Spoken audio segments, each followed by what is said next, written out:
کچھ خبریں تجارتی دنیا سے۔ پیٹرولیم مصنوعات کی قیمتوں میں اضافے کے اثرات اب سبزیوں پر بھی آنا شروع ہو گئے۔ روزمرہ استعمال ہونے والی سبزیوں کی قیمتوں میں اضافہ ہونے لگا۔ پیٹرولیم مصنوعات کی قیمتوں میں اضافے کے بعد سبزیوں کی قیمتوں میں بھی اضافہ ہو گیا۔ مارکیٹ میں پیاز 90، آلو 80، شملہ مرچ 200، ٹماٹر 120 جبکہ بھنڈی 150 روپے فی کلو میں فروخت ہو رہی ہے۔ دوسری جانب دکانداروں کا کہنا ہے کہ پیٹرول کی وجہ سے کرائم میں اضافہ کیا گیا ہے، جس کی وجہ سے سبزیوں کے ریٹ بڑھانے پڑے ہیں۔ ادھر شہری سبزیوں کے ریٹ کم کر کے عام آدمی کو ریلیف دینے کا مطالبہ کر رہے ہیں۔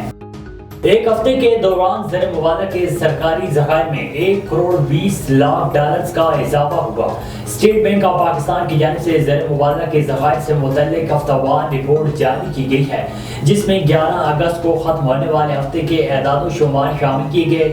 رپورٹ کے مطابق 11 اگست کو ختم ہونے والے ہفتے میں زیر مبادلہ کے سرکاری ذخائر میں 1 کروڑ 20 لاکھ ڈالر کا اضافہ ہوا، جس کے بعد ذخائر 8 ارب 5 کروڑ اور 35 لاکھ ڈالرز کی سطح پر پہنچ گئے۔ مرکزی بینک کے مطابق کمرشل بینکوں کے پاس 5 ارب 32 کروڑ 37 لاکھ ڈالر کے ذخائر موجود ہیں، جبکہ مجموعی ذخائر کی مالیت 13 ارب 37 کروڑ 90 لاکھ ڈالر ریکارڈ کی گئی۔ نگران وزیر خزانہ ڈاکٹر شمشاد اختر کی زیر صدارت اجلاس ہوا، جس میں ملک کی معاشی صورتحال کا جائزہ لیا گیا۔